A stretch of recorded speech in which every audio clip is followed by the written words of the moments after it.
Hello, everyone, and thank you for my weekly Get Fit and Be Lean live broadcast. Welcome, Alex and Ruff Bennett. Thank you so much for joining. Really good to have everybody here. I'm working a little better with the technology today, so I'm hoping that things will continue to improve. And this is another in a series of live streams that I've held on the Get Fit and Be Lean program that I used to lose over 20% of my body weight in 2021. And I'm hoping to engage some viewers and followers, get some people subscribing to my YouTube channel in an effort to try and spread the word about this program that doesn't require any sort of equipment, enrollment, subscription, or membership. I haven't taken any kind of medications. In fact, I got off of my reflux heartburn medication. I haven't undergone any surgery. I haven't purchased any supplements or meal plans. Yet I was able to lose 20% of my body weight in 2021, more than 5 inches off my waist. I lowered my cholesterol by 20 points. I lowered my blood pressure by more than 20 millimeters of mercury. I lowered my resting heart rate by almost 30 beats a minute.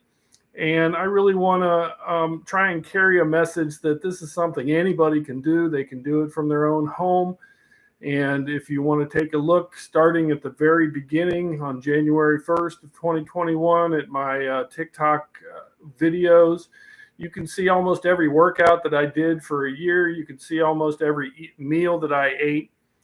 This week, we have been talking particularly about the fact that diets don't work. And really important story came out just in time for this, a journal article from the New England Journal of Medicine talking about the intermittent fasting. And this is a dietary approach that's gained a great deal of interest in the past, I'd say something like 2 years, maybe 5 years. And people have made all kinds of claims. And the more claims people make about a diet when they're commercially promoting it, the more skeptical you should be. And the idea that there's some kind of anti-inflammatory impact of intermittent fasting that will alleviate diseases, it's just not substantiated by the literature.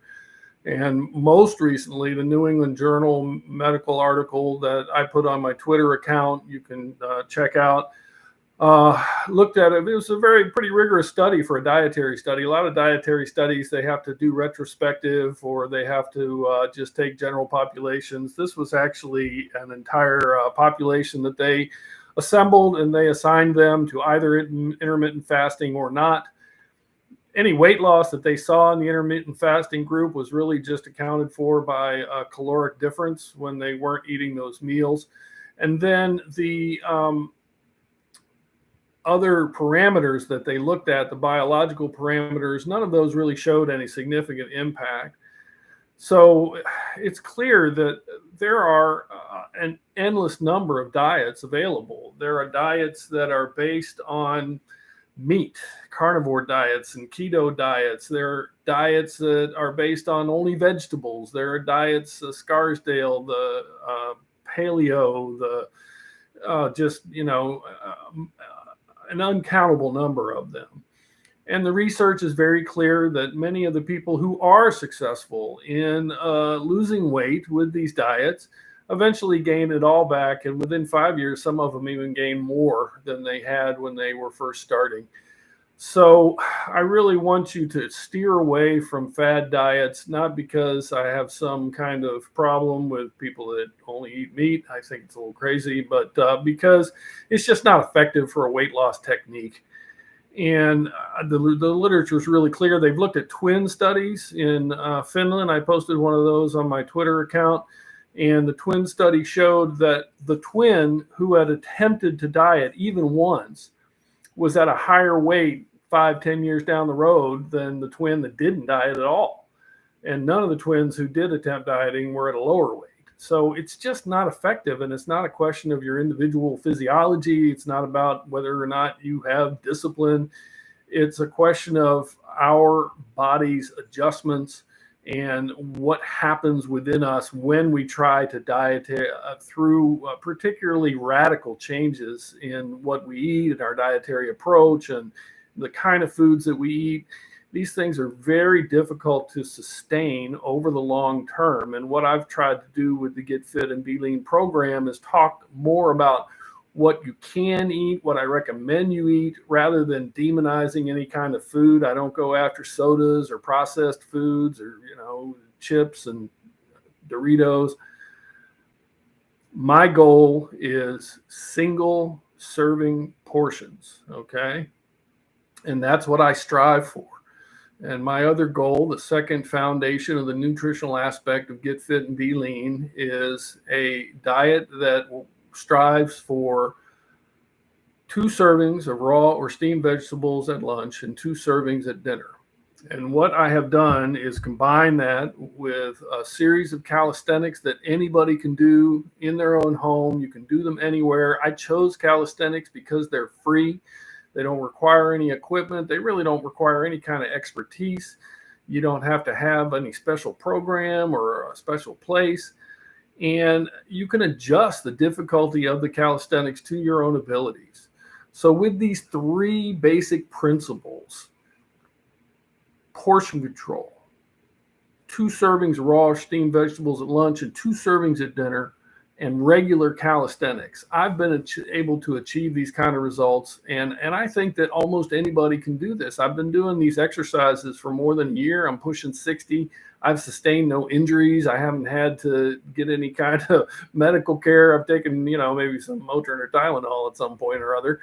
But a lot of the stress that I get, the physical stress that I get from the workouts I do is due to my weight. And as the weight drops, the difficulty and the pain associated and the joint discomfort, all of that stuff tends to drop as well. And so I really want to focus on those 3 core principles. I really want to encourage people to start today. Like I said, you can check out my TikTok videos. You can see almost every workout I did for a year. And when I started, I was doing 3 simple exercises: sit-ups, push-ups, and jumping jacks. And if you can't do a sit-up, just lay flat on the floor and pick your shoulder blades up off the floor. If you can't do a jumping jack, just step back and forth and put your arms up in the air. You don't have to start out. We're not training for the Olympics here, okay? This is not some kind of attempt to turn us all into Arnold Schwarzenegger. I want to get fit. I want to be lean, and it's been working. I've seen some changes. The biggest change that I've seen, I gotta tell you, for a long time, if I dropped something or I needed to work on something low, even just to pump up my car tires, I had to really think about it before I made the commitment. And I had to kind of steel myself up, and I had to get everything done while I was down there because it was only so long that I could stay that way. But today, I find that I'm down there and I'm like, oh, I'm already done and I'm not short of breath. And so I've seen a tremendous change. I've been able to go hiking. I've been able to go on longer motorcycle rides, to go camping. I mean, I was struggling so much just to kind of get up and down and move around that, I was really, it's trepidation more than anything else. I was afraid of going camping and trying to crawl down into a tent. And now that I've really made some major changes in my physiology, I've found a lot of those old things that I gave up have really, really opened up for me.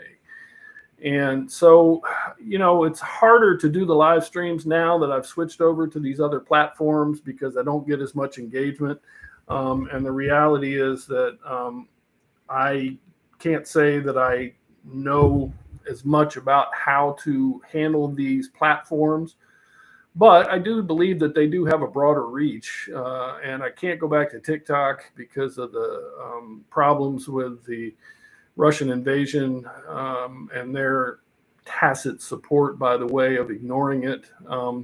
So I will continue to be here on Instagram, to be here on YouTube. I'm going to continue to produce and post my videos on my exercise program. On the dietary side, I'm going to try to give you some recipes and things that I eat on a regular basis. My diet is really, really varied. I eat a lot of stuff now that I didn't even eat before, but I really haven't given anything up. So the combination of that makes it really easy to maintain. And even, I don't fall off the wagon. I may eat something that is beyond a single serving, but then all I have to do is kind of pursue the goals that I've had. And it's not such a drastic transformation. I don't have to renew some sort of membership. I don't have to pay for some sort of past monthly dues that I missed. And this allows me to just continue to pursue it and continue to make a difference. And I'm going to continue to post here because I really think this is one of the most important medical challenges that is facing our country. I really think with the recognition of the COVID outbreak that mortality from COVID-19 is related in a linear fashion to body mass index. We need to put aside the idea that you're fat and fit. We need to give up on that body positivity stuff because it killed a lot of people in the last 2 years. The idea that you could be overweight and still be in shape, and that was fine. The COVID-19 has shown that that's a lie, that the mortality rate related to infection is directly related to body mass index, that single measurement with the two different components that's been so vilified and just decried as all kinds of bias and problems with it. There's a linear relationship in the mortality from COVID-19 and body mass index. And COVID-19 isn't gone. Shanghai's shut down. They're looking at Beijing. It's still around, and you can still, if you don't want to, participate in other mediation approaches, you can do this. You can lose weight, you can get in shape, and that will affect your ability to fight off diseases. It'll affect your likelihood of developing diseases in the future. And so I really want to encourage everybody to take a look at my videos, subscribe to my YouTube channel, get on my Instagram account. Please feel free to comment on my videos, ask questions. I may answer you with your own video. And this is really about the smoothest multi-platform live that I've been able to get up and running so far. So I'm going to probably continue to take that approach just because I think it's the best way to reach the largest number of people. But reaching people is not just the only thing I want to do. I want to help people make a change. And so please feel free to tag me in your videos if you're trying the calisthenics, if you're changing the way you eat, if you're going for the 2 veggie goal of 2 servings of raw or steamed vegetables at lunch and 2 servings at dinner. Show me the meals you're coming up with and let me know how it's working for you. All right. Looks like we did have a couple of viewers tonight, so that is definitely better. Not a lot of comments or anything, but I really want to thank everybody for coming by. I hope you'll subscribe to the YouTube channel. I hope that you will continue to follow and take a look at the Instagram videos. You can always go back to my TikTok account. Look from January 1st. If you feel like, you're too out of shape to do that. I couldn't even do 5 push-ups. I barely could do 10 sit-ups, maybe 10 jumping jacks. I mean, I started out at the bottom rung, more than 50 pounds, overweight. I had a 42-inch waist. I got short of breath just trying to tie my shoes. So the changes that have happened are really gratifying for me because I was really looking at never going skiing again, maybe not going scuba diving again. Last time I went scuba diving, I'm here on the West Coast where the water's pretty cold. You have to wear a wetsuit. By the time I was done getting it on and getting the stuff, I couldn't even breathe. I couldn't breathe slow enough to go down underwater. So that's a big loss. I mean, I remember still the first time I ever went scuba diving back in the 80s and how miraculous it is and how beautiful and effortless. That's what I remember. But I really want to thank everybody who joined. I hope you guys will continue to check out my videos. And if you have any questions, please feel free to comment.